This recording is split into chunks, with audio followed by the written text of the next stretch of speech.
नमस्ते, सदा वत्सले मातृभूमि, जय हिंद दोस्तों। स्वागत है आप सबका टेक्निकल अस में। शुरू करते हैं आज के डिफेंस अपडेट्स को। दोस्तों, देश के पहले सीडीएस जनरल विपिन रावत समेत 14 लोगों की मौत की वजह बना हेलीकॉप्टर आखिर कैसे क्रैश हुआ, इस बारे में अब जवाब मिल गया है। सेना ने अपनी जांच रिपोर्ट में बताया कि खराब मौसम की वजह से हेलीकॉप्टर क्रैश हुआ था। बताया जा रहा है कि इस रिपोर्ट को रक्षा मंत्री राजनाथ सिंह को भी सौंप दिया गया है और ये भी कहा जा रहा है कि हेलीकॉप्टर के सामने अचानक से बादल आ गए थे और ये मुख्य वजह रहा जिसके चलते ये हेलीकॉप्टर दुर्घटनाग्रस्त हो गया। रक्षा मंत्री राजनाथ सिंह जी को सौंपी गई रिपोर्ट में कहा गया है कि टीम को क्रैश के लिए जिम्मेदार कोई भी तकनीकी खराबी, तोड़फोड़ या फिर मिसाइल हमले जैसे कुछ नहीं मिला। इस रिपोर्ट को सौंपे जाने से पहले कई सारी चीजों की जांच की गई थी। इसमें दुर्घटना वाली जगह, हेलीकॉप्टर का स्ट्रक्चर, फ्लाइट डेटा रिकॉर्डर और कॉकपिट वॉइस रिकॉर्डर भी शामिल है। एफडीआर और सीवीआर को ब्लैक बॉक्स के तौर पर जाना जाता है। टीम के द्वारा क्रैश की जांच में किसी भी तरह की तकनीकी खामी का भी पता नहीं चला है। इस हादसे से सबक लेते हुए अब बताया जा रहा है कि हेलीकॉप्टर को केवल अब कुछ इलाकों में वीवीआईपी उड़ानों के लिए बढ़ी हुई विजुअल मेट्रोलॉजिकल कंडीशन में उड़ान भरने की अनुमति होगी। इसका मतलब ये है कि सामान्य विजिबिलिटी पैरामीटर को बढ़ाया जाएगा और संदेहजनक मौसम में उड़ान की इजाजत नहीं दी जाएगी।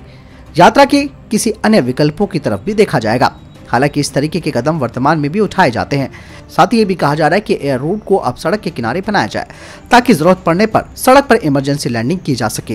वीवीआईपी मूवमेंट के दौरान इमरजेंसी लैंडिंग पॉइंट का पता लगाने के लिए भी एक विमान के पीछे दूसरा विमान भी चलना चाहिए।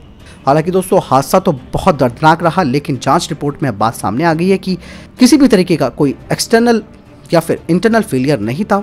केवल एक बादल यानी कि मौसम ने इस हादसे को अंजाम दिया। इंडियन एयरफोर्स के पायलटों के लिए रियल टाइम स्वास्थ्य निगरानी प्रणाली विकसित की जा रही है, जो उड़ान सुरक्षा को बढ़ाएगा भारतीय वायुसेना के एयर क्रू की।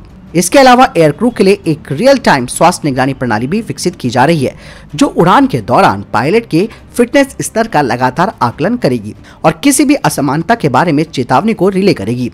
बताया जा रहा है कि वायुसेना ने पहले ही इस प्रणाली के लिए वैचारिक आवश्यकताओं को तैयार कर लिया है और उद्योगों के साथ साथ चिकित्सा प्रतिष्ठान के सहयोग से परियोजना को आगे बढ़ाया जा रहा है। इंडियन एयरफोर्स के एक अधिकारी ने कहा कि हम जो देख रहे हैं वो कलाई बैंड या स्टिक ऑन पैड जैसा पहनने योग्य सेंसर है, जो कि पायलट के रक्तचाप यानी कि ब्लड प्रेशर, उसका टेम्परेचर, हृदय गति और ऑक्सीजन सप्लाई की लगातार मॉनिटरिंग करता रहेगा और उन्हें रिकॉर्ड भी करता रहेगा। और इसे विमान की कम्युनिकेशन प्रणाली के साथ भी इंटीग्रेटेड किया जाएगा ताकि सूचना को जमीनी कंट्रोल रूम तक पहुंचाया जा सके। साथ ही ये भी कहा जा रहा है कि मेजरमेंट्स में किसी भी विचलन के मामले में सेंसर्स अलार्म को बजा सकते हैं और हवाई यातायात नियंत्रक और चिकित्सा विशेषज्ञ स्थिति को संभालने के तरीकों के बारे में एयर क्रू को सलाह दे सकते हैं। और ये उड़ान को सुरक्षित बनाने की दिशा में एक बड़ा कदम होगा, क्योंकि विमान दुर्घटना का एक बड़ा हिस्सा मानवीय कारकों के कारण भी होता है। दोस्तों, एक बड़ी अपडेट भारतीय नौसेना को लेकर आ रही है। भारतीय नौसेना के पूर्व अधिकारी ने बताया कि twin engine deck based fighter jet यानी कि TEDBF फ्रांस राफेल मरीन से बेहतर होगा, क्योंकि स्वदेशी TEDBF में AMCA की तकनीक लगी होगी और साथ ही 110 किलो न्यूटन का इंजन लगा होगा। इसके अलावा नेक्स्ट जनरेशन टेक्नोलॉजी इसे 5th जनरेशन बेस्ड एयरक्राफ्ट बना देगी। जहां AMCA 2025 में अपनी पहली टेस्ट फ्लाइट करेगा, तो TEDBF अपनी पहली फ्लाइट 2026 में करेगा। और इस तरीके से जो रिवर्स फ्लो टेक्नोलॉजी है उसकी संभावना अधिक होगी TEDBF में, जिसमें कि vehicle model monitoring system, artificial intelligence और auto air to air refuelling system भी इसमें इंटीग्रेटेड होंगे। DRDO ने अब एक नई लंबी रेंज की एंटी शिप मिसाइल पर काम करना शुरू कर दिया है और ये अपने विकास के शुरुआती चरण में पहुंच चुकी है। DRDO की सेंट्रल टूल रूम और training centre wind tunnel model की सप्लाई करेंगे इसके टेस्ट के लिए। और इस नई मिसाइल में कई तरीके के एडवांस फीचर्स होंगे, जैसे कि एडवांस पर्पस सिस्टम, जिनमें कि solid fuel ducted ramjet system भी होगा, जो कि अभी DRDO बना रहा है और इसका चौथी बार भी परीक्षण हुआ था साल 2021 के दिसंबर के महीने में। DRDO ने अब ATAGS पर काम करना शुरू कर दिया है, जिसमें कि वे इसके इलेक्ट्रिक ड्राइव को हाइड्रोलिक ड्राइव में बदलेगी, जिसे कि भारतीय सेना ने कहा है, क्योंकि सेना ATAGS के इलेक्ट्रिक ड्राइव से संतुष्ट नहीं थी। DRDO ने कहा कि 10 और कंपोनेंट्स भी बदले जाएंगे ATAGS में और एक बार इन सिस्टम का सफलतापूर्वक इंटीग्रेशन होने के बाद 155 mm की ATAGS को सेना के पास फिर से इवैल्यूएशन के लिए भेजा जाएगा और उसके बाद इनके ऑर्डर मिल सकते हैं सेना के द्वारा। DRDO की electronics and radar development establishment ने X बैंड सिमुलेटर का अधिग्रहण करना शुरू कर दिया है, जिसका इस्तेमाल पहले 2 उत्तम मार्क II रडार पर किया जाएगा, जिसे तेजस मार्क II फाइटर जेट के लिए बनाया जा रहा है। प्राइवेट सेक्टर फर्म अस्त्रा माइक्रोवेव उत्तम मार्क II रडार को तैयार कर रही है और इसके प्रोडक्शन और टेस्टिंग के बाद ये कंपनी अपना पहला रडार DRDO की electronics and radar development establishment को 30 अप्रैल 2022 तक सौंप देगी। दोस्तों, इंडियन एयरफोर्स फ्रांस से एक Airbus A330 mid air refiller को लीज पर लेगी, जिसका इस्तेमाल ट्रेनिंग पर्पस के लिए किया जाना है और उसके बाद 5 और अन्य रिफिलर्स को लीज पर लिया जाएगा। इससे भारतीय वायुसेना की कॉम्बैट क्षमता और मल्टी रोल फाइटर जेट्स का रेडियस भी बढ़ेगा। बताया जा रहा है कि A330 की फेरी रेंज 14,800 किलोमीटर है और एयरफोर्स अपने राफेल के हिसाब से इस तरीके के मिड एयर रिफिलर्स को अधिग्रहण करना चाहती है। भारत की private sector firm MKU limited ने 1,58,000 मॉडर्न बैलिस्टिक हेलमेट्स की आपूर्ति की है भारतीय सेना को, जिसकी लागत 170 करोड़ रुपए थी।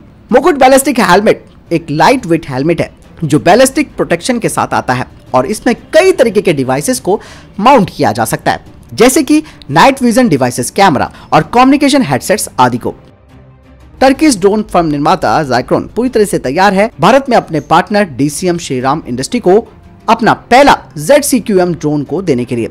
आपको बता दें कि भारत की ये फर्म इस कंपनी में 30% की स्टेक होल्डर है। बता दें कि ये कंपनी भारत में अपने 100 ड्रोन्स भेजेगी बैचेस के माध्यम से, जिन्हें कि 2022 के अंत तक भेज दिया जाएगा और ये टर्किश कंपनी भारत में इसके डेमो फ्लाइट्स भी करेगी मार्च 2022 से। और इस कंपनी का प्लान है कि ये भारत के माध्यम से फार ईस्ट कंट्रीज को इन ड्रोन्स की सप्लाई करे। दोस्तों, गगनयान को लेकर एक बड़ा अपडेट सामने आया है। देश के पहले मानव स्पेस मिशन यानी कि गगनयान के अंतरिक्ष यात्रियों की धरती पर सकुशल लैंडिंग के लिए 2 स्थानों पर विचार किया जा रहा है।